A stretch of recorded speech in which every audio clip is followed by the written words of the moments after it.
Have you ever known someone who's really at war with themselves? And have you noticed the way that they tend to treat the people around them in their lives? And if you're in an intimate relationship with someone who's at war with themselves, then it definitely affects you. And it really affects the way they interact with you, almost like they're at war with you. So I'm going to be talking about what it even means to be at war with yourself. I'm Ketra Thompson, and I'm a certified master hypnotist and a life recovery coach. Before we jump into this topic, I want to remind you to hit like and subscribe so you can be notified every time I post a new video. And also, please note that there is a link in the description to set up a consultation call on my website. It's very easy. You can get all the information you want, but it will help you get some clarity as to whether or not this process is something that you need in your life and if we're a good fit to work together. So that's all in the description. I just want to mention that before we get going. So we all have to deal with the issue of being at war with ourselves in some way, shape, or form in different parts of our life, where we are battling those inner thoughts and trying to work through things. But when someone is chronically at war with themselves, it can look a little different. So what does it really mean to be at war with yourself?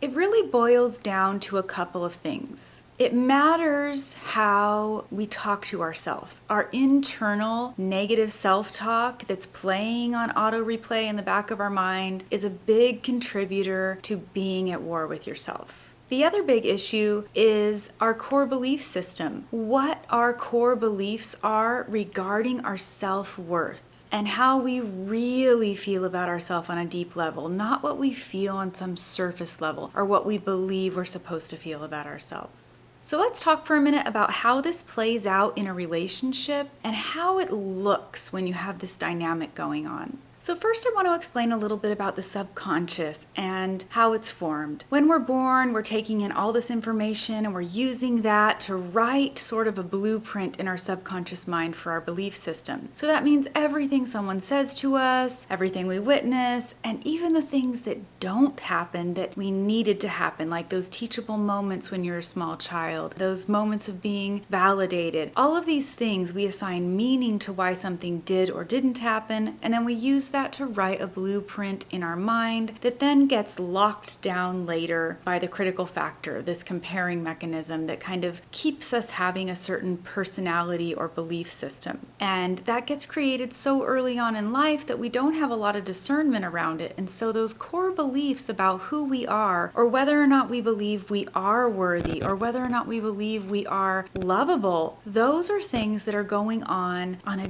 deep subconscious level based on a belief system that we created long before we ever had to deal with these issues in adult life. So you can see if we're really trying to create changes in our life, lasting changes, and we haven't dealt with the core belief system that's kind of running the show from our subconscious mind underneath it all, you can see that it's really hard, especially because we don't have access to our subconscious mind unless we're in hypnosis. So we're trying to make changes from a conscious level, and it's just wearing us out for the most part. So when we haven't reframed those core beliefs and we find ourselves at war with ourselves, there's oftentimes a presence of really harshly criticizing ourselves for something that's a common mistake, a simple mistake, but we tend to be excessively hard on ourselves. Maybe you even rehash things over and over, like you're going over in your mind what you should have said, what you should have done about some recent situation or conversation, and you just can't seem to let it go as you are obsessive and self-critical about this recent thing. That can be a part of being at war with yourself because there's sort of a battle going on the inside. And when that rehashing is going on, it's actually just increasing and validating that inner critic, that part of you that's already heavily criticizing you. And so you're just solidifying that belief that somehow you're not enough. If the person who's at war with themselves can somehow realize that it's okay that they aren't perfect, that nobody else is perfect either, then it can help you let go of that inner shame and that inner belief system that keeps you stuck in that place of really harsh criticism. But what about when it's your partner that's at war with themselves and seemingly at war with you? You might not even realize if you have a partner that's at war with themselves because you just think they're at war with you, because that's actually what it feels like in real life. So what's happening is anytime you say something to your partner that is at war with themselves, anytime you say something they perceive as any kind of criticism or even a differing opinion than theirs, it can trigger this feeling inside themselves. It can cause them to feel like those negative beliefs about themselves get amplified inside and really loud. And so because they are so full of shame and insecurity, they react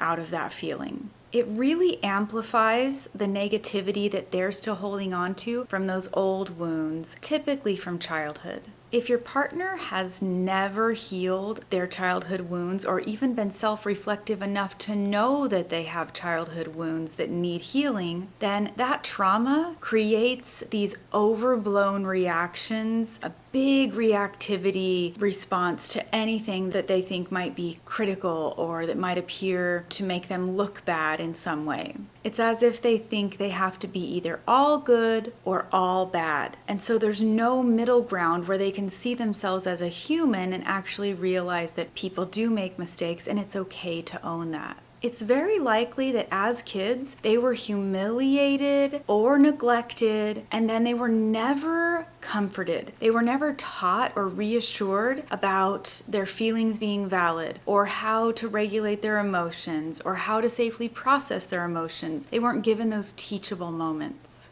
They probably suffered very deep wounds from all of these times of not being validated and not shown how to cope, or not even being told that their feelings are normal in an empathetic way. This inner shame can turn into defensiveness, and that defensiveness is what they use to try to stay away from that place where they feel all bad. They try to stay in that place where they're feeling all good about themselves all the time. But when someone's at war with themselves, it can truly feel like they're at war with you. It's very confusing because there's so much projection and blame that happens. And the person who's just trying to have a normal conversation or communicate normally can end up feeling really confused about what's going on. It's likely that in many ways they already hate themselves. They have so many core beliefs that are based around shame, and they've put up so many walls to keep themselves from feeling that they live in a state of being perpetually numbed out to any real vulnerability or connection between themselves and their partner. And then they're also so terrified of vulnerability and of someone seeing the real raw parts of themselves that they pick unnecessary fights so that they can create distance from their partner. So their partner doesn't get too close, doesn't get close enough that they have to be vulnerable with them. So they create more chaos and pick fights that seem like they should never be fights in the first place to create distance, because they're just at war with themselves. They want the connection and closeness, they desire it, but they're terrified of it, and so they push their partner away, being critical and having those projections and picking fights over nothing. Basically, they're fighting an inner battle and they're taking it out on their partner. This kind of dynamic is not sustainable in any kind of relationship, but especially in an intimate relationship, because it kills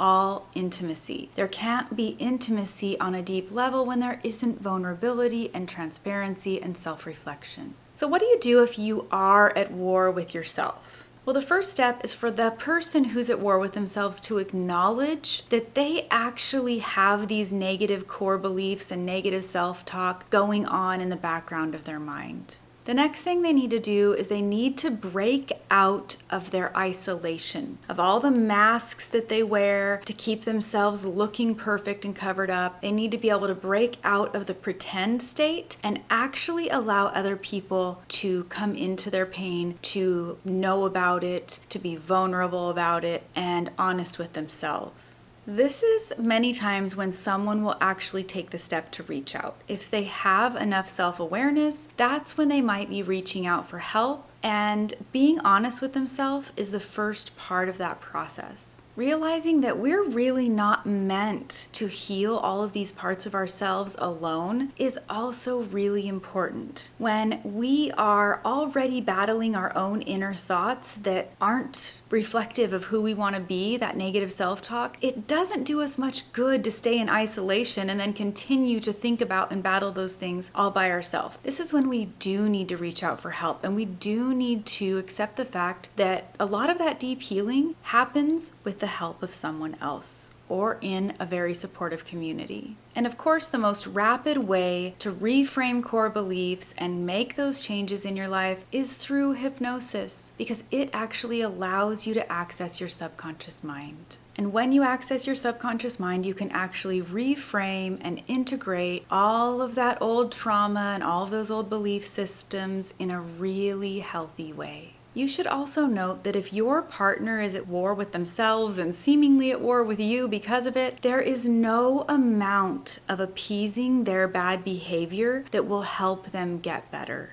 What it actually does is likely it will just keep them stuck for a longer period of time, because allowing that with no boundaries is an enabling process where they get to stay the way they are and you don't do anything about it. And in most cases, the person who's not at war with themselves as much needs to do their own healing work first. And it's because you have your own core beliefs that need to be reframed. You need to connect to your own self-worth again. You need to regain your own confidence again so you can implement boundaries, so you can feel empowered, and so you can change the dynamics of your life. We can always make a request that someone else get help or make a change, but we can never make someone else implement those changes or have a heart change. That's always an inside job. And when you're in a relationship like this, you need to know that the longer you stay in it, especially without healing and changing yourself, the more you become drained and emotionally wounded by their bad behavior. So it's really important that you choose yourself, that you make yourself your top priority so you're making healthy choices for your mental, physical, and spiritual well-being. So whether it's you that's at war with yourself or you're in a relationship with someone else who's at war with themselves and they are creating a war with you, the first step is getting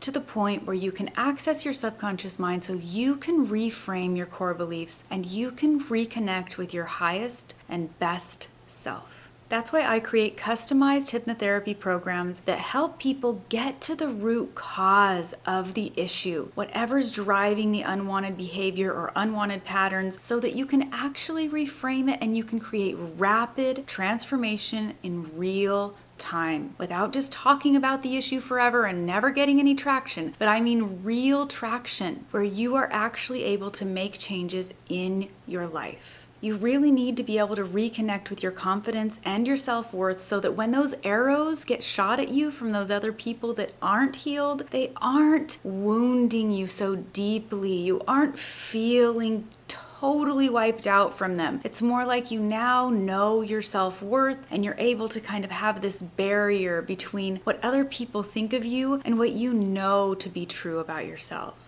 So when you're ready, and I mean really ready to make these changes, set up that consultation call. You will not regret it. You'll get clarity, you'll have a better understanding, even if you don't decide to work with me. Because my hope for everyone that I work with is that they will actually make the real changes in their life that need to be made so they can live their best life. When you do the work on yourself, you truly change the world around you. You change the way people interact with you. You change the way they see you and the way you see the world. So it's always worthwhile to invest in yourself and get the help you need so you can live the life you want. So until next time, curate a life by your own design.